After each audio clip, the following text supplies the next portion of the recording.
శ్రీ గురుభ్యో నమః. హరిః ఓం. వసుదేవసుతం దేవం కంసచానూరమర్దనం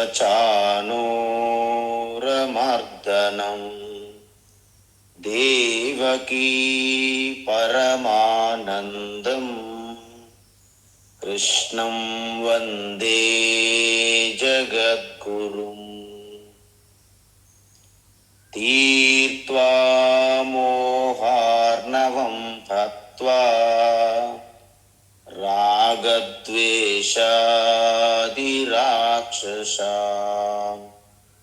సీతా శాంతి సమాయుక్తా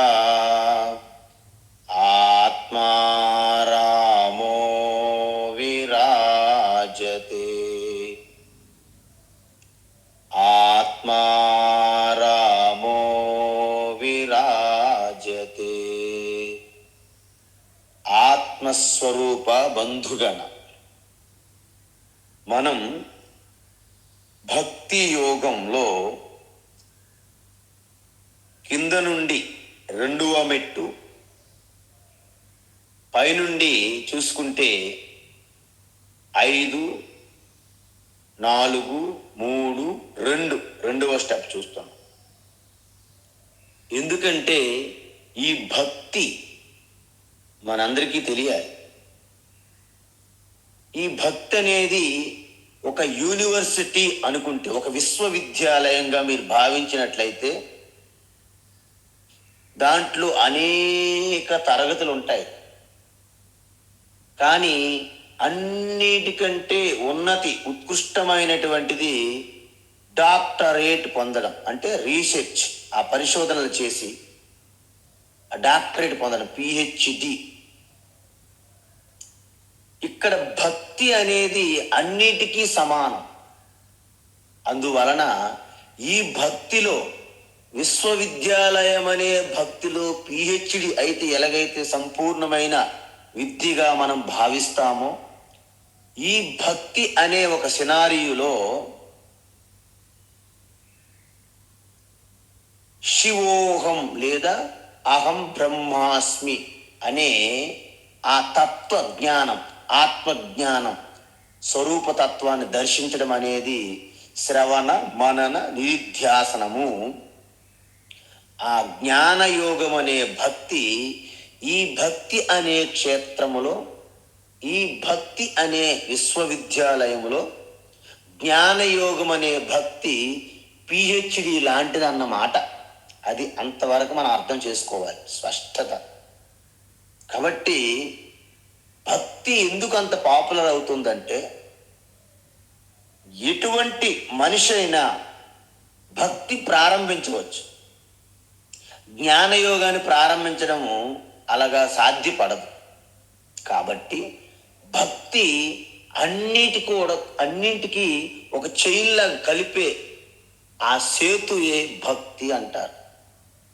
అందుకే భక్తిని మనం ఎన్ని రకాలుగా చూసాము. ఇప్పుడు 5 రకాలుగా మన కన్వీనియన్స్ కోసము భగవాన్ శ్రీకృష్ణ భక్తి యోగం అంటే 12వ అధ్యాయంలో చెప్పడం జరిగింది.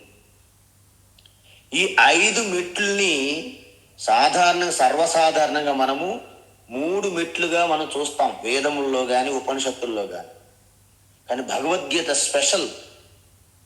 అందువలన ఆ 3ంటిని 5 భాగాలుగా చేశారు. ఏం చేస్తాము ఇప్పుడు చెప్పండి. ఇప్పుడు బ్రహ్మ విష్ణు మహేశ్వర్ అన్నారనుకోండి, ఆ ముగ్గురినే నలుగురుగా చేయొచ్చు కదా, రామ లక్ష్మణ భరత శత్రుఘ్నులుగా. సరే, ఆ నలుగురినే 5గురుగా చేయొచ్చు కదా, యుధిష్ఠిర భీమ అర్జున నకుల సహదేవులుగా. అంటే మన ఉపమానం మనకు తెలుసు. ఇంతకుముందు ఇంట్లో ఇద్దరమే ఉండేవాళ్ళం. ఒక కేక్ తెచ్చుకొని 2 భాగాలు చేసుకొని తినేవాళ్ళం. ఇప్పుడు 2 బిడ్డలు అయ్యారు. ఇప్పుడు ఏం చేయాలి? అదే కేకు 4 భాగాలు చెయ్యాలి. ఇంకా అలా పెరుగుతుంటుంది. అందువలన మన అందరికీ తెలుసు, మంద కాస్త పెరిగినట్లయితే మజ్జిగ కాస్త పలచనవుతున్నది అంటారు. అందువలన ఈ భక్తి మనం ఎంతవరకు చూసాము? వాస్తవానికి కృష్ణ పరమాత్మ ఏమన్నారంటే కింద నుండి ఎవరైనా పైకి వెళ్ళాలి, కానీ ఆయన ఏం చెప్పాడు అర్జునుడికి? హయ్యెస్ట్ అక్షరం ఉపాసన అంటే అవ్యక్తము, అచింత్యము, శాశ్వతము, సర్వగతము, ఇవన్నీ చెప్పారన్నమాట. అర్జునుడి కింద మీద చూస్తున్నాడు. ఓకే అర్జున, నువ్వు భయపడాల్సిన పని లేదు. ఏం చేస్తాము? సరే, నువ్వైతే 5వ మెట్టులోకి ఇప్పుడు నువ్వు యోగ్యంగా సిద్ధంగా లేవు కాబట్టి ఒక్క మెట్టు కిందకి దింపుతున్నా. ఏంటి? మొత్తం ఈ జగత్తంతా ఈశ్వరగా దర్శించు. ఎందుకంటే జగత్తంతా సగుణ రూపంగా ఉన్నది కదా, దాన్ని విశ్వరూపంగా ఆల్రెడీ 11 అధ్యాయాలు చెప్పిన దానికి నువ్వు ధ్యానం ఉపాసన చెయ్యి. ఏమవుతుంది? తద్వారా నిర్గుణ ఈశ్వర తత్వాన్ని అందుకుంటావు. అప్పుడు 5వ మెట్టుకి ఎక్కుతావు. ఓకే, కానీ ఈ జగత్తంతా ఈశ్వరుగా దర్శించడం కూడా నాకు కష్టమవుతుంది అన్నారు అనుకోండి. ఓకే, మీరు భయపడాల్సిన పని ఏమీ లేదు. అప్పుడేం చేయాలి? నీకు ఏకరూప ఈశ్వరగా ఒక ఇష్టదేవతగా ఆల్రెడీ ఓలుడని ఉన్నాయి మన ధర్మంలో. కాబట్టి ఏదో ఒక దేవీ దేవతను నీవు ఎంచుకో. నిరంతరం శ్రద్ధాభక్తితో నిష్ఠతో ఉపాసన ధ్యాన భక్తి చెయ్యు అన్నారు. ఇది 3వ స్టెప్.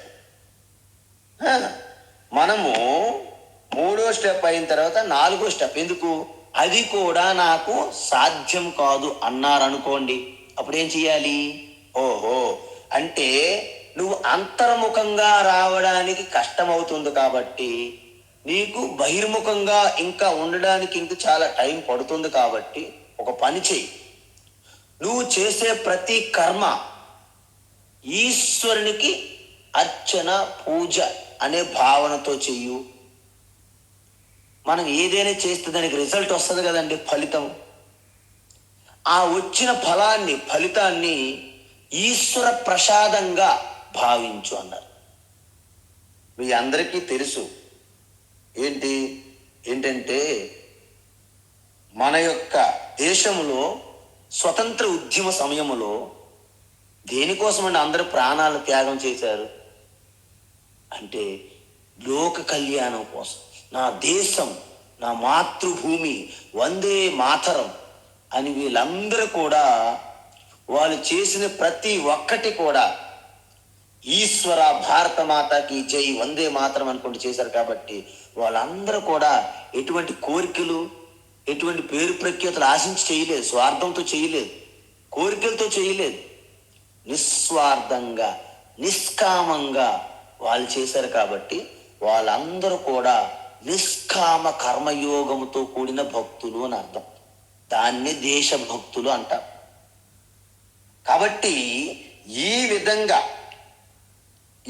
ఎప్పుడైతే నీవు నిరంతరం ఏ కర్మ చేసినా ఈశ్వరునికి అర్చన పూజ అనే భావంతో చేయడం వలన నీవు త్వరలోనే చేసి ఈ బహిర్ముఖంగా ఎంతవరకు ఉంటాము? లోపలికి వెళ్తారు. అప్పుడు మళ్ళీ ఇష్టదేవత ఏకరూప ఈశ్వర ధ్యాన ఉపాసన చేస్తారు. తరువాత ఏమవుతుంది? విశ్వరూప ఈశ్వర ధ్యానము ఉపాసన జరుగుతుంది. తరువాత జ్ఞానయోగ భక్తికి వెళ్తారు. శ్రవణము, మననము, ఇది ధ్యాసం. అప్పుడు ఫైనల్గా మీరు అహం బ్రహ్మాస్మి, వాసుదేవ కృష్ణ ఆత్మస్వరూపంగా నేనే అయి ఉన్నాను అని చెప్పుకోగలుగుతారు ధైర్యంగా. అందువలన ఇప్పుడు ఏమైందంటే మనం ఎన్ని చేసినప్పటికీ మనకి కోరికలని వదలవు కొంతమందికి. కాబట్టి కృష్ణ నిస్వార్థంగా నేనేమీ చెయ్యలేను అంటే, నాకు పలాని ఇల్లు కట్టుకోవాలి అంటే నాకు కోరిక లేకుండా ఇల్లు ఎలా కట్టగలను? నేను కారు కొనాలి, నాకు కోరిక లేకుండా కారు ఎట్లా కొంటాను? కాబట్టి కోరికలు నాకు ఉన్నాయి, కోరికలు లేకుండా అన్ని ఈశ్వరు చేయడం అనేది నా వల్ల కాదు అన్నారనుకోండి. ఓకే, అయితే దానికి కూడా సిద్ధమే. భగవాన్ ఏమంటున్నారంటే, అథ అథైతదప్యశక్తోసి అథైతదప్యశక్తోసి అథైతదప్యశక్తోసి కర్తుం మద్యోగమాశ్రితః కర్తుం మద్యోగమాశ్రితః కర్తుం మద్యోగమాశ్రితః సర్వకర్మఫలత్యాగం సర్వకర్మఫలత్యాగం సర్వకర్మఫలత్యాగం తతః కురు యతాత్మవాన్ తతః కురు యతాత్మవాన్ తతః కురు యతాత్మవాన్ అథైతదప్యశక్తోసి కర్తుం మద్యోగమాశ్రితః అథైతదప్యశక్తోసి కర్తుం మద్యోగమాశ్రితః అథైతదప్యశక్తోసి కర్తుం మద్యోగమాశ్రితః సర్వకర్మఫలత్యాగం తతః కురు యతాత్మవాన్ సర్వకర్మఫలత్యాగం తతః కురు యతాత్మవాన్ సర్వకర్మఫలత్యాగం తతః కురు యతాత్మవాన్. అయితే మనకి కర్మయోగములు ఇవన్నీ చెప్పారు. ఏం చెప్పారు అక్కడ? ఏమన్నారంటే, మనం ఎవరైనా సరే కోరికలు బలంగా ఉన్నప్పుడు ఆ కోరికలు అణిచివేసి నేను తపస్సాలని, నేను ఎన్ని విడిచిపెట్టాను, నాకు వైరాగ్యం వచ్చింది అని జస్ట్ దంభంగా ఒక మేకపోతు గాంభీర్యంగా పలుకులు పలుకుతూ మీరు చేస్తూ లోపల ఉన్నటువంటి ఆ కోరికలను చింతన చేస్తూ ఉన్నారనుకోండి, వారిని మిథ్యాచారులు అంటారని చెప్పారు భగవాన్. అందుకే ఏమన్నారు వాళ్ళని? కర్మేంద్రియాన్ని సంయమ్య య ఆస్తే మనసా స్మరన్ ఇంద్రియార్థాన్ విమూఢాత్మ మిథ్యాచారస్స ఉచ్యతే. అందువలన మిథ్యాచారులుగా ఉండడం కంటే ధర్మబద్ధంగా మన కోరికలను తీర్చుకోవడమే మంచిది అని చెప్తున్న భగవాన్ శ్రీకృష్ణ. కోరికలు ఉండకూడదు, కోరికలు ఉండకూడదు అంటారు. అది ఎవరికి?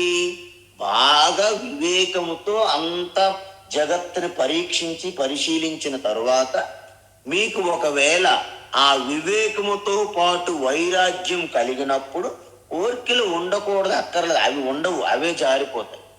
కానీ ఆ గ్రౌండ్ వర్క్ ఎవరికైతే ఇంకా జరగదో, కోరికలు బలంగా ఉన్నప్పుడు కోరికలు వద్దు ఉండకూడదు అంటే అది జరిగే పని కాదు అంటున్నారు భగవాన్ శ్రీకృష్ణ. అందువలన ఆయన ఏమంటున్నారంటే, నీ కోరికలను విడిచిపెట్టాల్సిన అవసరం లేదు, కానీ అవి ధర్మబద్ధంగా ఉండాలి సుమా. ఎందుకు? అధర్మంగా, అన్యాయంగా, అవినీతిగా ఉండకూడదు. అంటే కోరికలు చూడండి, మీరు ఒక వ్యాపారం చేస్తున్నారు, అది నిజాయితీగా నీతి ధర్మంగా వ్యాపారం చేయండి. సో ఆ వచ్చినటువంటి ఆదాయంతో మీ యొక్క కోరికలు తీర్చుకోండి, ఎవరు వద్దంటున్నారు?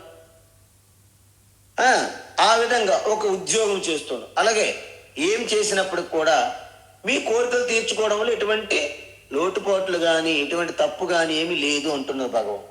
అయితే మరి అలా కోరికలు తీర్చుకునే వారికి మరి ఆధ్యాత్మికత అంటే స్పిరిచువల్ లైఫ్, ఈ మోక్షం అనే దాంట్లో, ఈ భక్తి అనే దాంట్లో వాళ్ళు ఎలాగ ఫిట్ అవుతారు అని మీకు డౌట్ రావచ్చు. వాళ్ళు కూడా ఈ భక్తిలో ఫిట్ అవ్వచ్చు. ఎలాంటి భక్తి అంటే, తదపి అంటే మీరు ఏది చేసినా నాకు సమర్పించి, నాకు పూజించి చేయడంలో నీకు ఇబ్బంది అయినట్లయితే, అది కూడా నువ్వు చేయలేకపోతే ఏం చేయాలి?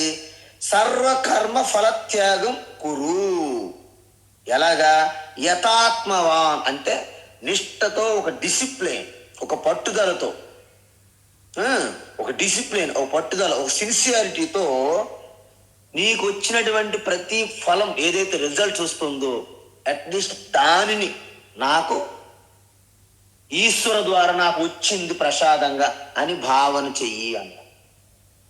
మీరు చూడండి, మన ధర్మం ఎంత గొప్పదంటే మన బిడ్డలకి ప్రసాద్ అని పెడతాం. ఏంటి? గురు ప్రసాదు, ఈశ్వర ప్రసాదు, శివ ప్రసాదు, రామ్ ప్రసాదు, కృష్ణ ప్రసాదు, చూసారా? దేవీ ప్రసాదు, చూసారా? ఒక్కసారి గమనించండి. అంటే మన బిడ్డలు కూడా ఈశ్వర ప్రసాదంగా వచ్చారని అర్థం. ఇల్లు కట్టుకున్నారు, మంచి ఇల్లు కట్టుకున్నారు, దాన్ని కూడా రామ నిలయము, కృష్ణ నిలయము, శివాలయము, దేవీ నిలయము, దేవీ సదను, రామ సదను, కృష్ణ సదను, చూసారా? అంటే మీరు ఇల్లు మీ కోరికగా అనుకూలంగా కట్టుకున్నారు, కానీ దాన్ని కూడా నాకు ఈశ్వరుడు గిఫ్ట్గా ఇచ్చారు అని భావన చెయ్యాలి. అప్పుడు మీకేమవుతుందో తెలుసా? మీ ఇల్లు దేవాలయం అయిపోయింది. అప్పుడే దేవాలయంలో మీరు ఉన్నారు. మనం ఏం చేస్తాము? మన ఇల్లుని మనం పట్టించుకోము. దేవాలయాలు ఎక్కడ ఉన్నాయా వెతుక్కుంటూ పోతుంటాం జీవితం అంతా. కాబట్టి ఇక్కడేమంటున్నారంటే అట్లీస్ట్ మొదటి స్టెప్ ఇది, ఆరంభించు. ఏంటి ఆరంభము? మొదటి స్టెప్ అనమాట ఇది. ఎలాగా?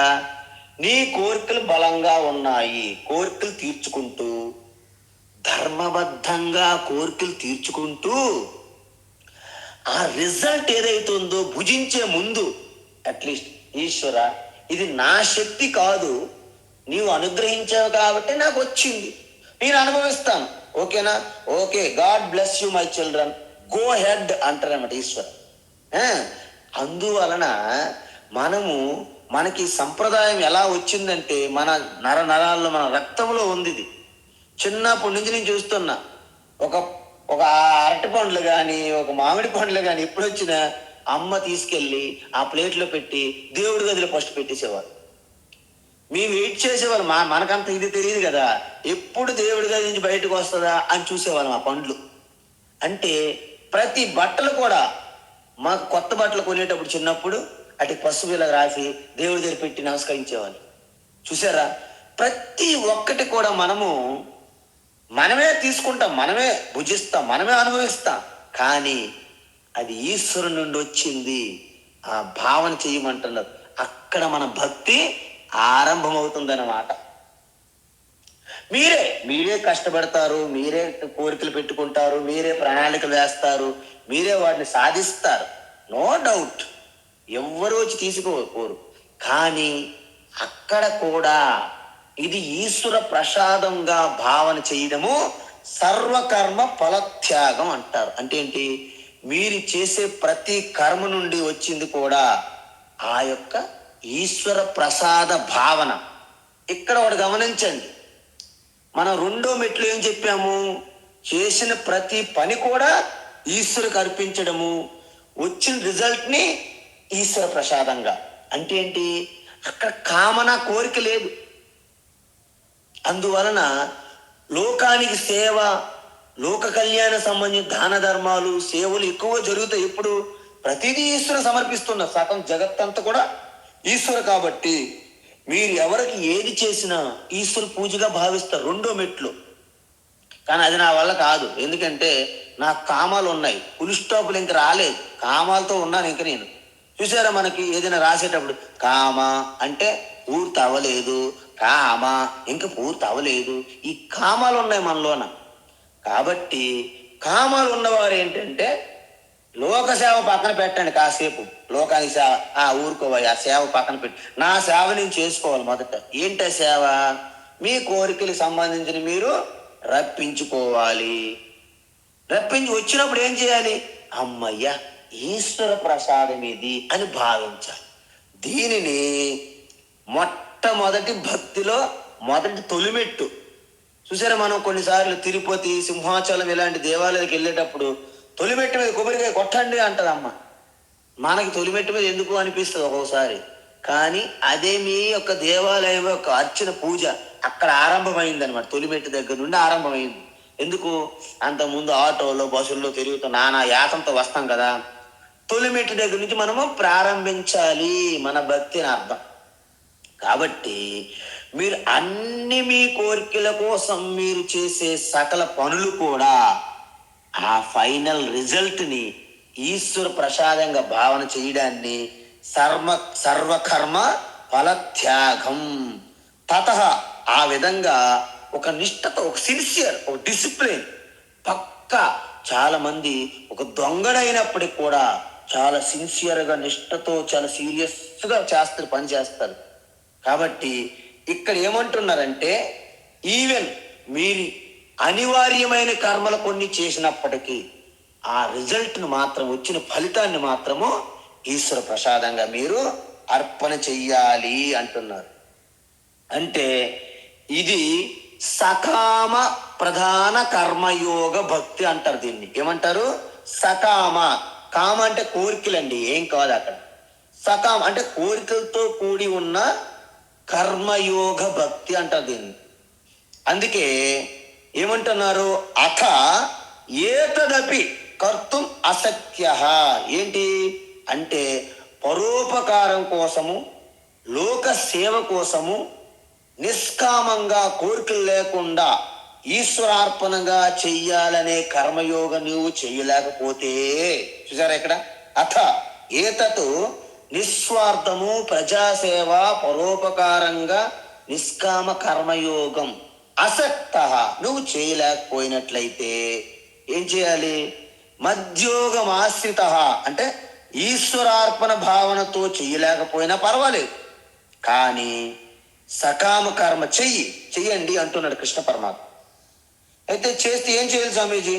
ఓకే, చేసిన తరువాత వచ్చిన రిజల్ట్ వస్తుంది ఒకటి. ఏది చేసినా దానికి ఫలితం తప్పదు. అంటే every action there is a counter reaction అన్నమాట. కాబట్టి మీరు చేసే ప్రతి కర్మకి ఫలితం ఉంది. కాబట్టి ఆ ఫలితాన్ని ఈశ్వర ప్రసాదంగా, అంటే ఏంటి? సర్వకర్మ ఫలత్యాగం చేస్తే ఏమవుతుంది? ఆ కర్మల మీద శ్రద్ధ పెట్టి చేయాలండి. ఏమిటండి అసలు ఇదంతా ఇష్టానుసారంగా మధ్య మధ్యలో ఆరంభ సూర్యులుగా కాకుండా ఒక శ్రద్ధతో మీ వర్క్ చేసుకోవాలి. ఇల్లు కడుతున్నారు, శ్రద్ధ పెట్టి ఇల్లు కట్టండి. గృహప్రవేశ రోజు రామసదనాన్ని పేరు పెట్టి రాముడు సత్యనారాయణ వ్రతం పూజ చేసి ఇంట్లో మీరు అనుభవించండి, అయిపోయింది. ఆయన చిన్నది కోరుకుంటున్నాడు. ఆయన పాపం ఆయన కుచేల నుండి ఏం కోరుకున్నాడు? అవి ఇప్పుడు పాత అట్టుకులో ఒక చిన్న పిడికిడి ఇచ్చాడు, అవి కోరుకున్నాడు ఆయన. మన భక్త కన్నప్ప నుంచి ఈశ్వరు ఏం కోరుకున్నాడు? ఆయన తింటున్నాడంటే ఏదో కొంత ప్రసాదం కోరుకున్నాడు. శబరిమాత నుండి శ్రీరామచంద్రుడు ఏం కోరుకున్నారండి? అక్కడ దొరికిన కొన్ని పొలాలు.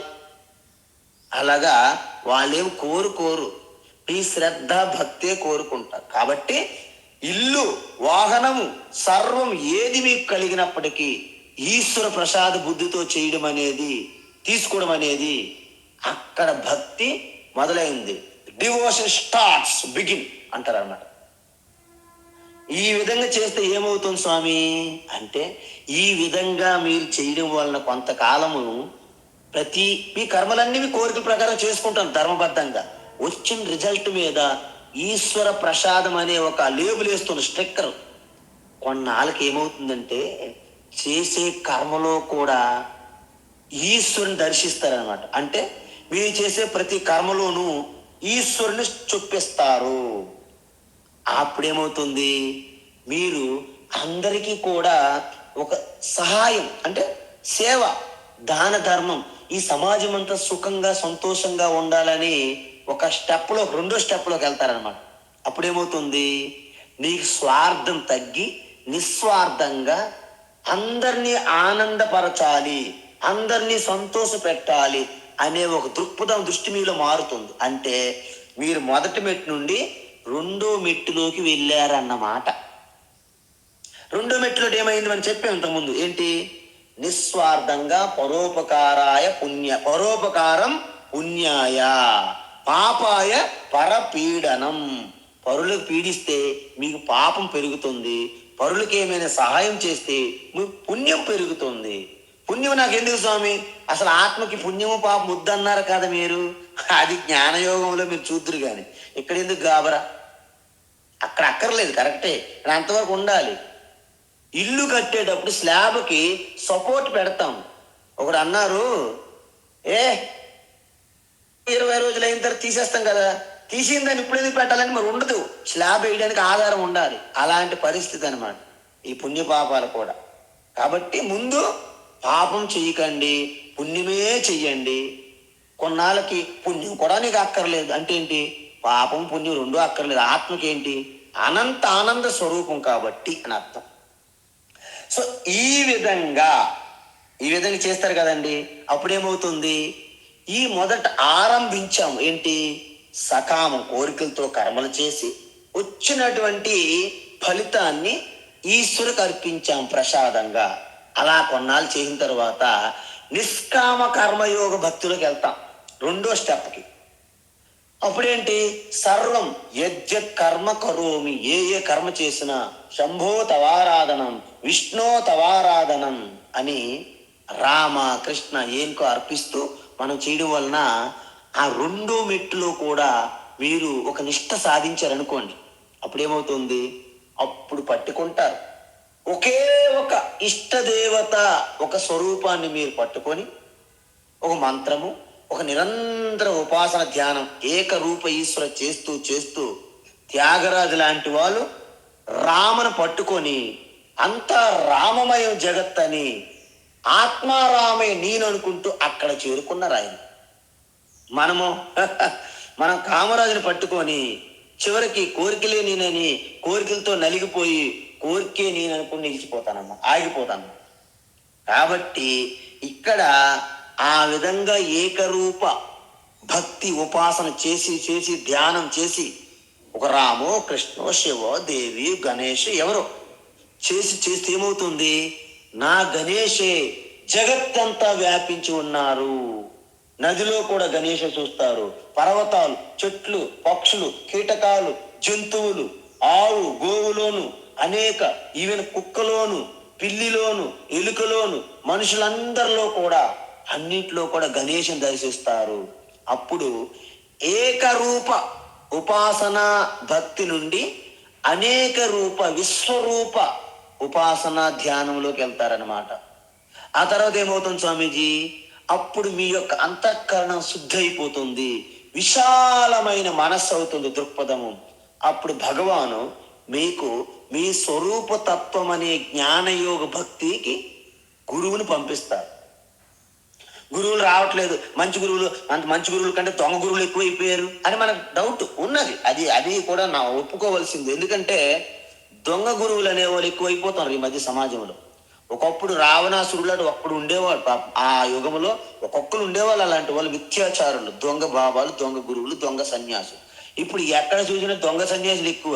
మంచి సన్యాసిని పట్టుకోవడం కష్టం, చాలా కష్టం. ఎందుకంటే మనిషి ఎప్పుడైతే తన కర్తవ్యానికి విడిచిపెడతాడో, తన శక్తిని సామర్థ్యం తెలుసుకోలేడు, అజ్ఞానం మూర్ఖంతో కూడిన తమో గుణముతో కూడిన ఆ కోరికలను తీర్చుకోవడానికి తప్పించుకునే మార్గాలు ఎంచుకుంటారు. దేనికి పనికి రాకుండా ఎటువంటి జ్ఞానం అర్జించకుండా ఉండి సమయాన్ని కాలయాపనం చేసిన వారు రెండింటికి పనికి వస్తారు. జనరల్గా ఆ రెండే వాళ్ళకు ఉంటే అవకాశాలు, ఇంకా అవి రెండు తప్ప మరేం లేవు. ఇక మరణమే శరణ్యం. ఏంట రెండు? ఒకటి అయితే రాజకీయ నాయకుడు అయిపోవాలి, లేకపోతే గురువు అయిపోవాలి, అంతే. ఆ రెండు తప్ప ఇంక వేరే లేవాలి. పాపం ఏం చేయలేరు వాళ్ళు. ఎందుకు? వాళ్ళంతా కాలయాపన చేసి మొత్తం సమయాన్ని వృధా చేశారు. ఎటువంటి సాధన తపస్సులు లేవు. కాబట్టి అయితే రాజకీయ నాయకుడు అవ్వాలి, లేకపోతే బాబాల గురువు ఏదో అవ్వాల్సింది. అందువలన ఈ ఎస్కేపిస్టులంతా ఈ మధ్య కాలంలో గురువులుగా తయారవుతున్నారు, రాజకీయ నాయకులుగా తయారవుతున్నారు. ఇద్దరు కూడా సేవ చేస్తామనే వస్తున్నారు. గమనించండి మీరు, సేవ చేస్తామనే వస్తున్నారు ఇద్దరు కూడా మళ్ళీ. అదనమాట.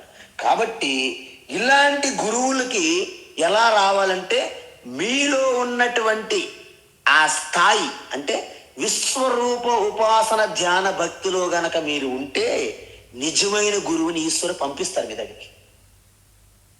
నిజమైన గురువు రారేమో, అలా రాకుంటే నేనే స్వయంగా వస్తాను అంటున్నారు ఆయన. ఇంకా అంతకంటే మీకు ఏం కావాలి? శ్రీకృష్ణ వచ్చి మీకు ఈ బోధ చేస్తారు, డోంట్ వరీ. కాబట్టి ఈ విధమైనటువంటి భక్తిని అప్పుడేమవుతుంది, గురువు వచ్చి ఆ యొక్క శాస్త్రం అని శ్రవణం చేయిస్తారు. మీకు ఫస్ట్ ఉపదేశం చేస్తారు, దాన్ని శ్రవణం అంటారు. అప్పుడు తెలుస్తుంది, ఓహో నిజమైన ఈశ్వర స్వరూపం ఇదా, యథార్థ ఈశ్వర స్వరూపం ఇదా. ఇంతవరకు నేను అంత ఏకరూపంగా ఈ యొక్క జగత్ అనేక రూపాల ఈశ్వరుడు అనుకుని వచ్చాను, నిజమైంది చైతన్య శుద్ధ చైతన్యమా అని అప్పుడు శ్రవణం ద్వారా తెలుస్తుంది మీకు. ఏమీ లేదు ఇంతవరకు ఈ బ్రేస్లెట్ గొప్పది, వడ్డానం గొప్పది, చైన్ గొప్పది, రింగు గొప్పది, ఈ గొప్పది అది గొప్పది, అది రేటు ఎక్కువ ఇది తక్కువ రేటు, ఇలాంటి గొడవలు పడి ఉన్నాము. లాస్ట్కి ఏం తెలిసిందంటే వడ్డానం లేదు, చైన్ లేదు, రింగు లేదు, ఏమీ లేవు. ఏముంది? ఒక్క బంగారమే ఉందని తెలుస్తుంది లాస్ట్కి జ్ఞానయోగ భక్తిలో. అంతవరకు మనము వడ్డానానికి బ్రేస్లెట్కి పూజలు చేసుకుంటూ వచ్చాం. అప్పుడు అవి పోయాయి, బంగారం మిగిలింది. ఈ శుద్ధ చైతన్యమైన ఈశ్వరుని మీరు చేరుకుంటే అదే మోక్షము. అది దానికోసము నేను చనిపోయి ఎక్కడో వైకుంఠ ప్రాప్తి పొందాలి, కైవల్య ప్రాప్తి, కైలాస ప్రాప్తులు కాదు, ఇక్కడే ఇప్పుడికిక్కడే మీకు మోక్షం పొందుతుంది. చాలా మంది ఏం చేశారంటే మనకి తప్పుడు అజ్ఞానాన్ని నూరిపోశారు. మీరు మంచి చెయ్యండి, మీరు చనిపోతే స్వర్గంకి వెళ్తారు, మీరు చనిపోతే వైకుంఠంకి వెళ్తారు అంటే మన వాళ్ళకి ఏం డౌట్ వచ్చింది? ఓహో మాకు మోక్షం రావాలంటే మేము చనిపోవాలా? అమ్మో మేము అంత సిద్ధంగా లేమండి, మాకు బోల్డ్ పనులు ఉన్నాయి అని అన్ని వాయిదాలు వేసుకుంటూ వచ్చారు మన వాళ్ళు. ఇక్కడ కృష్ణ పరమాత్మ ఏమంటున్నారంటే మీకు మోక్షం కోసం మీరు చనిపోక్కర్లేదు, మీ శరీరం త్యాగం అక్కర్లేదు, శరీరంలో ఉండగానే మీరు మోక్షం పొందవచ్చును అని గొప్ప కబురు చెప్పారు. ఈ సమ్మర్లో ఇంత చల్లని కబురు ఇంతకంటే గొప్ప కబురు ఏముంటుందో చెప్పండి. అందువలన ఇప్పుడు దాన్ని ఒక పొగుడుతున్నారనమాట ఈ యొక్క భక్తి లెవెల్స్ని. ఏంటది? శ్రేయో హి జ్ఞానమభ్యాసాత్, శ్రేయో హి జ్ఞానమభ్యాసాత్, శ్రేయో హి జ్ఞానమభ్యాసాత్, జ్ఞానాధ్యానం విశిష్యతే, జ్ఞానాధ్యానం విశిష్యతే, జ్ఞానాధ్యానం విశిష్యతే, ధ్యానాత్ కర్మఫల త్యాగః, ధ్యానాత్ కర్మఫల త్యాగః, ధ్యానాత్ కర్మఫల త్యాగః, త్యాగాశ్చాంతిరనంతరం, త్యాగాశాంతిరనంతరం, త్యాగాశాంతిరనంతరం, శ్రేయో హి జ్ఞానమభ్యాసాత్, జ్ఞానాధ్యానం విశిష్యతే, శ్రేయో హి జ్ఞానమభ్యాసాత్, జ్ఞానాధ్యానం విశిష్యతే, శ్రేయో హి జ్ఞానమభ్యాసాత్, జ్ఞానాధ్యానం విశిష్యతే, ధ్యానాత్ కర్మఫల త్యాగః, త్యాగాశ్చాంతిరనంతరం, ధ్యానాత్ కర్మఫల త్యాగః, త్యాగాశ్చాంతిరనంతరం, ధ్యానాత్ కర్మఫల త్యాగః, త్యాగాశ్చాంతిరనంతరం. ఉత్తమం. అయితే ఇక్కడ భగవాన్ ఏం చెప్తున్నారంటే మనకి భక్తి 5 మెట్లు, 5 పాదములు, 5 చరణములుగా చెప్పారు. ఇక్కడ ఏం చేశారు ఆయన? అభ్యాసం 1, తర్వాత జ్ఞానం 2, 3 ధ్యానం 4 కర్మఫల త్యాగం 4 చెప్పారు. ఈ 4గింటిలో ఒకదానికంటే ఒకటి శ్రేష్టము, ఒకదానికంటే ఒకటి శ్రేష్టం అంటున్నారు. ఓకే, అయితే ముందుగా మనం తెలుసుకోవాల్సింది ఏంటి అంటే ఒకప్పుడు మన దేశములో చాలా మంది చదువుకునేవారు కాదు, చదువుకునే వాళ్ళే తక్కువ. అందువలన ఆ రోజుల్లో కొన్ని పరమానంద శిష్యులు లాంటి గురువుల వలన, కొన్ని ఇతర ప్రాంతాల నుంచి ఈ దేశంలోకి వచ్చి పరిపాలించిన వారి వలన ఏదో ఒక రకంగా మనలో ఒక ఐక్యత దెబ్బతింది. మనలో ఒకరిని తక్కువ ఎక్కువ అంటూ ఈ చూడడం మొదలుపెట్టారు. ఇలాంటి ఉన్న పరిస్థితుల్లో కొంతమందికి చదువు అనేది అసలు సాధ్యమే అయ్యే పని కాదు. అలాంటి రోజుల్లో కొంతమంది ఎవరో లక్కీగా చదువుకోవడానికి బయటకు వచ్చారనుకోండి, ఆయన చదువుకోవడానికి క్లాస్ రూమ్ దగ్గర రావడమే ఎక్కువ. ఆయన 100 మార్కులకి 35 మార్కులు వచ్చినాయి అనుకోండి, ఆయనకు ఒక గొప్ప మేధావి జ్ఞాని అని ప్రచారం చేసేవాళ్ళు. ఎందుకు? అసలు చదువుకోవడమే గొప్ప విశేషం, అందులో 35 మార్కులు రావడం కూడా చాలా గొప్ప విషయం. అలాంటి కోవకు చెందిన వాళ్ళే ఈరోజు భారతదేశానికి మేధావి మేధావి మేధావి ఈరోజు చట్టాలు ఇవన్నీ కూడా నిర్మించిన నిర్మాతలని పేరు చెప్పుకుంటుంటాం మనం. వాస్తవానికి వాళ్ళ చదువులు, వాళ్ళ సర్టిఫికెట్లు మీరు కనుక పరిశోధన చేసి చూస్తే 100కి 30 మార్కులు వచ్చిన వాళ్ళే వాళ్ళు. ఒక్కొక్కసారి బారిస్టర్లు చేస్తున్నారు మన వాళ్ళు లండన్లో వెళ్ళి. ఒకరు అన్నారు, బారిస్టర్ లండన్లో వెళ్ళి చేయడము, అందులో ఫెయిల్ అవ్వడం చాలా కష్టం అంట. ఎందుకంటే ఫెయిల్ అవ్వడం అంటే ఏమి ఉండదంట. వాళ్ళందరికీ మనం సేవ చేసుకుంటే మన బంగారు లాగా మనకి పాస్ చేసేస్తారు అన్నమాట. ఏం చదవక్కర్లేదు, ఏం అక్కర్లేదు. అందుకే అలాంటి బారిస్టర్లు పెట్టుకొని, పండిట్లను పెట్టుకుని, టైటిల్స్ పెట్టుకొని దేశాన్ని చాలా సంవత్సరాలు పరిపాలించారు చాలా మంది. కాబట్టి ఇక్కడ విశేషం ఏంటంటే అందరూ నిరక్షరాస్యులుగా ఉన్న సమయంలో ఎవరో ఒకరు ఒక 30 మార్కులు తెచ్చుకునేటువంటి అక్షరాస్యులు ఉన్నప్పటికీ వాళ్ళు నిజంగా సరస్వతి పుత్రుడు, డిగ్రీలు అని ప్రచారం చేసుకునే సమయం వస్తుంది ఎవరికైనా సరే. అందువలన ఇక్కడ మనము ఈ 4 మెట్లు మనం కంపేర్ చేసేటప్పుడు అలాంటి షాక్ మీకు ఒకటి కనిపిస్తుంది. ఏంటి? ఫస్ట్, అభ్యాసము కంటే జ్ఞానం గొప్పది అన్నారు. ఏంటి? అభ్యాసాత్ శ్రేయోహి అభ్యాసాత్ జ్ఞానం అన్నారు. అంటే ఏంటి? అభ్యాసం అంటే ఏమిటంటే మీకు ఎటువంటి జ్ఞానం లేకుండా కేవలము ఎవరో చెప్పింది విన్నారు, చూస్తున్నారు, సరే ఏదో అందరూ నమస్కరిస్తున్నారు అని చెప్పి మీరు కూడా ఎక్కడో పూజ చేయడము, నమస్కారం పెట్టడము, ఏదో ఒక రకంగా మీరు ప్రాక్టీస్ చేస్తున్నారు. అలాగా తెలిసినంతట్లో మీకేం పెద్ద జ్ఞానం లేదు.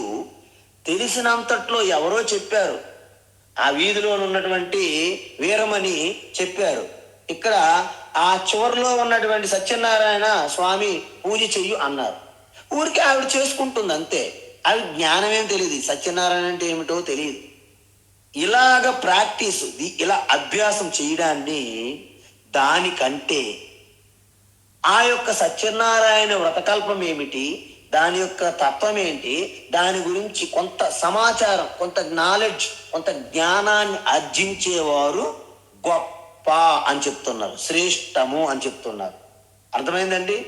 అంటే జ్ఞానము లేకుండా మీరు కేవలం పైన మెకానికల్ యాంత్రికంగా ఏదైతే ప్రాక్టీస్ అభ్యాసం చేస్తారో దానికంటే జ్ఞానం ఉన్నవారు గొప్ప శ్రేష్ఠులు.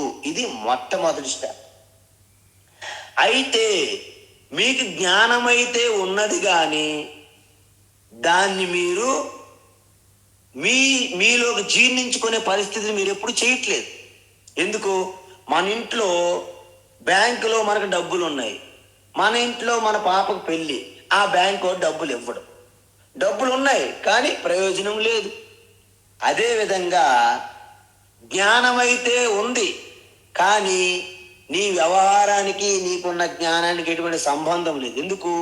ఆ జ్ఞానం అనేది ఈ బ్రెయిన్ సెల్స్లో ఎక్కడో అలా మూటలకు పెట్టి మనము లాకర్లో పెట్టినట్టు జ్ఞానం అయితే ఉంది, కానీ అది ప్రాక్టీస్కి ఉపయోగపడట్లేదు.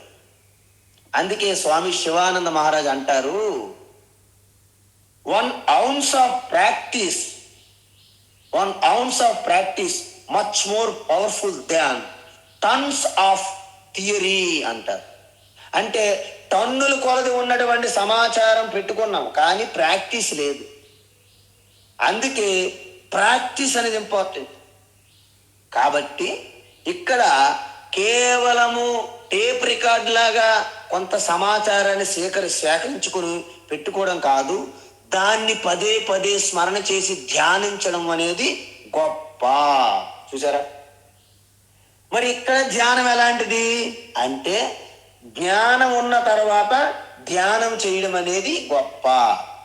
మరి జ్ఞానం కంటే కేవలం ధ్యానం చేస్తున్నావు, కానీ ఎటువంటి దేని మీద ధ్యానం చేస్తున్నావో తెలియదు, దాన్ని అభ్యాసం అంటారు.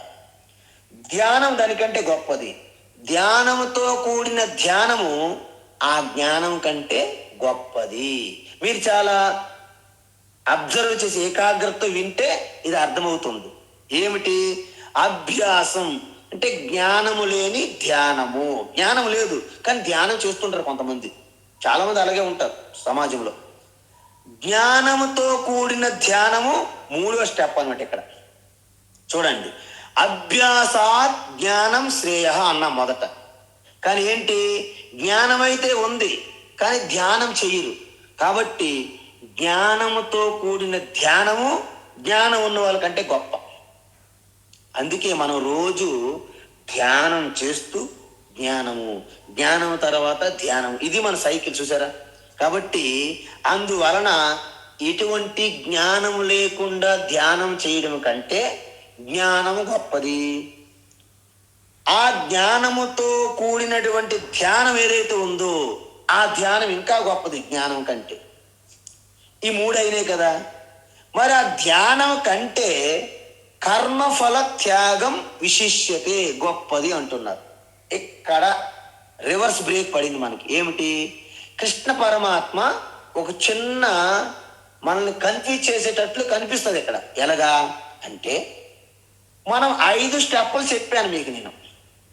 మొట్టమొదటి ఆరంభ భక్తి ఏంటంటే, సకామంతో నువ్వు అన్ని నీ కోరికలు తీర్చుకుంటూ వచ్చినటువంటి ఫలితాన్ని ఈశ్వర ప్రసాదంగా స్వీకరించడాన్ని సర్వకర్మ ఫలత్యాగం అని చెప్పాము. లాస్ట్ మెట్టది, ఫస్ట్ ఆరంభ భక్తి మెట్టది. ఎక్కడ తీసుకొచ్చి ఈ అన్నిటికంటే ఇదే గొప్పది అంటుండే కృష్ణ పరమాత్మ. మీకు కాంట్రడిక్షన్ అనిపించట్లేదా? అనిపిస్తుంది. అంటే దీన్ని మనం ఎలా బయటపడాలి మరి అంటే, శంకరాచార్య లాంటి వాళ్ళు భాష్యం రాశారు దీనిపైన. అక్కడ 5 మెట్లు ఏదైతే భగవాన్ చెప్పారో అదే కరెక్ట్. ఇక్కడ ఎందుకు అన్నిటికంటే కర్మఫల త్యాగం గొప్పది అన్నారంటే, ఇప్పుడు అందరూ కూడా దేశకాల పరిస్థితులు మారిపోవడం వలన అసలు ఈశ్వరుడు లేడు అనే నాస్తికులే పెరిగిపోయిన సమాజంలో, భక్తి ఏంటని వెటకారం చేస్తున్న ఈ సమాజంలో అట్లీస్ట్ తను చేసినటువంటి కర్మల ద్వారా వచ్చే ఫలితాన్ని ఈశ్వర ప్రసాదంగా భావించడం అనేది చాలా గొప్ప విషయం. నేను చెప్పాను కదా, అసలు చదువే ఎవ్వరు చదువుకోలేని రోజుల్లో ఎవరో కొందరు సాహసించి స్కూల్కి వెళ్ళి చదువుకోవడం అనేది చాలా గొప్ప విషయం లాంటిది. కాబట్టి ఇక్కడ జనాభా 100కి 90%, 90% మంది ఇటువంటి భక్తి అనే భావనే లేదు. కాబట్టి వారికి వచ్చిన ప్రతి ఒక్కటి ఈశ్వర ప్రసాదంగా భావన చేసేవాళ్ళు చాలా గొప్ప ఉత్తములే వాళ్ళు. కాబట్టి ఎక్కువ మంది జనాభా అందరికీ కళ్యాణం జరగాలనే దృష్టిలో పెట్టుకున్నటువంటి జగద్గురు శ్రీకృష్ణ పరమాత్మ, జగత్తుకి రక్షణ పోషణ చేసే ఆ శ్రీకృష్ణ పరమాత్మ ఇక్కడ మీరు కర్మ ఫలాన్ని ఈశ్వర ప్రసాదంగా తీసుకోవడం అనేది చాలా గొప్పది. కాబట్టి అక్కడి నుండే మీ భక్తి ఆరంభమవుతుంది. కాబట్టి అన్నిటికంటే శ్రేష్టం అనేది ఇది. చూసారా? అందుకే ఏమీ లేనప్పుడు కర్మఫలాన్ని ఈశ్వర ప్రసాదంగా చేయడమే గొప్పది. ఒక్కసారి ఆ ప్రాసెస్లోకి మీరు ఎంటర్ అయితే తర్వాత నిష్కామ కర్మయోగ భక్తి, తర్వాత ఏకరూప ఈశ్వర భక్తి, తర్వాత అనేక రూప ఈశ్వర భక్తి, తర్వాత జ్ఞానయోగ భక్తి, అలాగే వెళ్ళిపోతారు ఇంకా మీరు ఒక్కసారి ఎంటర్ అయితే ద్వారంలోకి. కాబట్టి ఈ యాంగిల్లో చూసుకుంటూ ఇక్కడ సర్వకర్మ ఫలత్యాగ గొప్పది అన్నట్లు చెప్పారన్నమాట. అందువలన మీకేం చెప్పాను నేను? అభ్యాసం అంటే జ్ఞానము లేని ఈశ్వర ధ్యానము. ఏదో ఒక ఫోటో, ఒక మూర్తి ముందు మీరు ధ్యానం చేస్తూ ఉంటారు, కానీ మీకు జ్ఞానం లేదు అంటే జ్ఞానరహిత ధ్యానాన్ని అభ్యాసం అంటారు ఇక్కడ. అందుకే ఇలాంటి శ్లోకము చాలా కన్ఫ్యూజ్డ్ శ్లోకం అన్నమాట. 12వ అధ్యాయంలో కన్ఫ్యూజన్ చేసే శ్లోకం ఏదైనా ఉందంటే 12వ శ్లోకమే. ఇక 12వ శ్లోకమే కదా. ఎస్, 12వ అధ్యాయంలో 12వ శ్లోకము చాలా కన్ఫ్యూజన్ శ్లోకం అన్నమాట. అందువలన ఈ అభ్యాసము కంటే జ్ఞానం గొప్పది. అంటే శాస్త్రాన్ని అధ్యయనం చేశారు, మీరు శ్రవణం చేశారు, కానీ దాన్ని మీరు ధ్యానం చేయలేదు. కాబట్టి జ్ఞానము లేని ధ్యానము కంటే జ్ఞానం గొప్పది అని చెప్పారు. మూడోది ఏంటి? ధ్యానం. అంటే ముందు అభ్యాసం కూడా ధ్యానం అన్నాం మనం, కానీ మరి ఈ ధ్యానం ఏమిటి? జ్ఞానంతో కూడిన ధ్యానం అంటే నిధిధ్యాసనం గొప్పది. 4 ఏం చెప్పారు? కర్మఫలం అంటే మనకు వచ్చిన ఫలితాన్ని ఈశ్వర ప్రసాదంగా ఈశ్వరుకు అంకితం చెయ్యాలి. ఈశ్వర ప్రసాద బుద్ధి. ఈ 4ని ఒక్కసారి మనం పరిశీలిస్తే మనకేమర్థమైంది? ఈ ఈశ్వర ప్రసాద బుద్ధి కర్మఫల త్యాగం అన్నిటికంటే చివరైనప్పటికీ అది అన్నిటికంటే గొప్పది అని పొగుడుతున్నారు భగవాన్ శ్రీకృష్ణ. అందువలన మీరు ఒక్కటి గమనించాలి. ఎందుకంటే ఇది జగత్ కళ్యాణాన్ని దృష్టిలో పెట్టుకొని భగవాను ఈ మాయ చేశారు మనకి. కాబట్టి దీన్ని మనము అర్థం చేసుకోవాలి ఇక్కడ. అందుకే అభ్యాసాత్ జ్ఞానం శ్రేయ అంటే ఈశ్వర జ్ఞానం లేకుండా ధ్యానం చేసిన దానికంటే జ్ఞానం గొప్పది. రెండోది ఏంటి? జ్ఞానాత్ ధ్యానం విశిష్యతే. జ్ఞానము కన్నా ధ్యానం గొప్పది. ఎటువంటి ధ్యానము? జ్ఞానముతో పాటు ధ్యానం చెయ్యాలి, అప్పుడు జ్ఞానం కంటే ధ్యానమే గొప్పది. ధ్యానాత్ కర్మఫల త్యాగగా విశిష్యతే. అందువలన అటువంటి ధ్యానం కన్నా కర్మఫల త్యాగం గొప్పది. ఇక్కడ త్యాగం చేసిన వెంటనే ఏమవుతుంది? త్యాగాత్ అంటే శాంతి, పరమశాంతి మీకు లభిస్తుంది. ఎందుకు? మీరు ఎప్పుడైనా గమనించండి, ఏ ఒక్కరికైనా ఆకలి ఆకలి అని మీకు ఎవరైనా తారసపడినప్పుడు వారు కాస్త అన్నం పెట్టండి. పెడితే వారిలో కలిగినటువంటి ఆత్మతృప్తి మీ ఆత్మతృప్తిని అనుసంధానం అవుతుంది. అప్పుడు కలిగినటువంటి ఆనందము మీరు ఎంత మంచి ఆహారాన్ని భుజించినా మీకు కలగదు అంతటి ఆనందం. ఎందుకంటే ఇది అనుభవపూర్వకంగా ప్రతి ఒక్కరికి కలుగుతుంది అన్నమాట. అందుకే మనం దానం అంటే కేవలం డబ్బు ధనమే దానం కాదు. అన్నదానం ఉన్నది, విద్యాదానం ఉన్నది, వాగ్దానం ఉన్నది, అభయప్రదానం ఉన్నది. ప్రతి ఒక్కటి దానమే. అసలు ఒంటరిగా అలాగ భయంతో భీతిల్లిపోయి ఒంటరి దానాన్ని భరించలేనటువంటి వ్యక్తికి మీరు కొంత సమయం కేటాయించగలిగితే అది ఎంత దానం అంటే కాలదానం అన్నమాట. కాబట్టి దానం అనేది మనిషికి తెలియకుండే మీ స్వరూపతత్వమైనటువంటి శాంతిని ఒక్కసారి ప్రకటమవుతుంది. అందువలన ధ్యానాత్ అంటే కర్మఫల త్యాగం అనంతరము శాంతి మీకు అలాగ ప్రకటమవుతుంది హృదయస్థము నుండి. అందుకే దానాన్ని ఇంతగా మనము ఊడుతుంటాం. కాబట్టి మనకి ఏంటంటే ఒక్క సూత్రం మనం గుర్తుపెట్టుకోవాలి. ఏంటి? ఏది వచ్చినా ఆగతే స్వాగతం కుర్యాత్ గచ్చంతం నా నివారయేత్ అని సూత్రం రాసుకోవాలి గోడ మీద. మీరు దాని అర్థం ఏంటి? ఏది మనకు వచ్చినా దాన్ని స్వాగతం పలకాలి. జ్వరం వచ్చింది, జ్వరం వద్దని మీరు ఎంత అల్లరి చేసినా జ్వరం పోదు. దానికి ప్రికాషన్స్ తీసుకోవాల్సింది, యాక్సెప్ట్ చేయాలి. Yes, I did mistake, some balance ఎక్కడో తప్పింది కాబట్టి జ్వరం వచ్చింది. కాబట్టి ఈ విధంగా ఆగతే స్వాగతం కుర్యాత్. ఏది మీకు తారసపడినా, ఏది మీకు వచ్చినా మీ స్లాట్లోకి దాన్ని మీరు స్వాగతించాలి. మీ నుండి ఏది దూరంగా పోతున్నా దానికి మీరు గుడ్ బాయ్ చెప్పడానికి సిద్ధంగా ఉండాలి. గచ్చంతం నా నివారయే, వెళ్తుందని అడ్డుకోకూడదు. అడ్డుకోవడం వల్ల లాభం లేదు. అందువలన త్యాగాత్ శాంతి అనంతరం, త్యాగం వల్లనే శాంతి కలుగుతుంది. అందుకే సన్యాసి మంత్రం ఏంటి చెప్పి తెలుసా? నా కర్మ నా ప్రజయాదనేన త్యాగేన అమృతత్వమానసు. త్యాగేన ఏకేన అంటే కేవలం త్యాగం వలన మాత్రమే నీకు అమృతత్వం అంటే మోక్షం లభిస్తుందని చెప్పారు.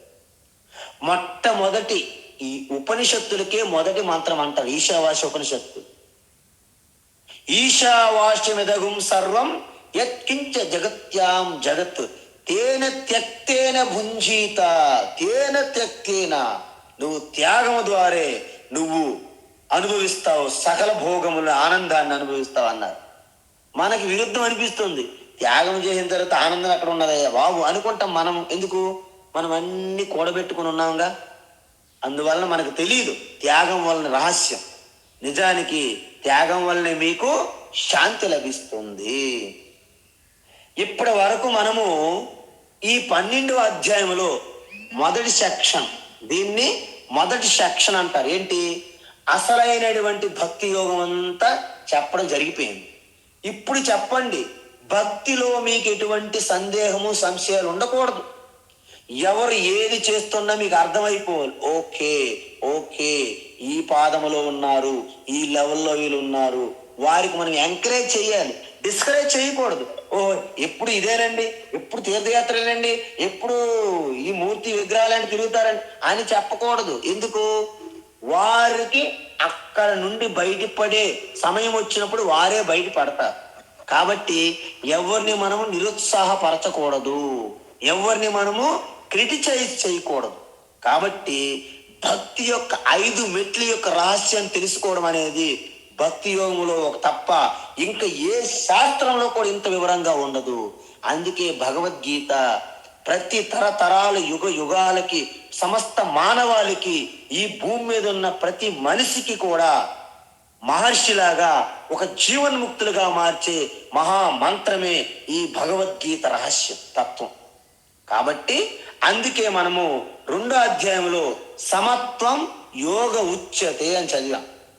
ఇప్పుడు మనం ఏం చూస్తామంటే ఇంత భక్తి చేసిన తర్వాత అపరాభక్తి, జ్ఞానయోగ భక్తి కూడా చేరుకున్నారు మీరు 5వ మెట్టుకి. అలాంటి వాళ్ళు ఎలా ఉంటారు సమాజంలో అంటే, ఆ పరాభక్తి అన్నా ఆత్మజ్ఞాని అన్నా ఒక్కటే. అందుకే త్యాగరాజు భక్త లేకపోతే జ్ఞానియా? 2 ఆయనే. కాబట్టి ఆయన యొక్క జీవన విధానం సమాజంలో ఎలా ఉంటారు అనేది, అందువలన భక్తి యోగం యొక్క ఫలం, రిజల్ట్ అనేది 13వ శ్లోకం నుండి 19వ శ్లోకం వరకు మనము చూస్తాం రేపు. హరి ఓం తత్సత్. సర్వం శ్రీకృష్ణార్పణమస్తు.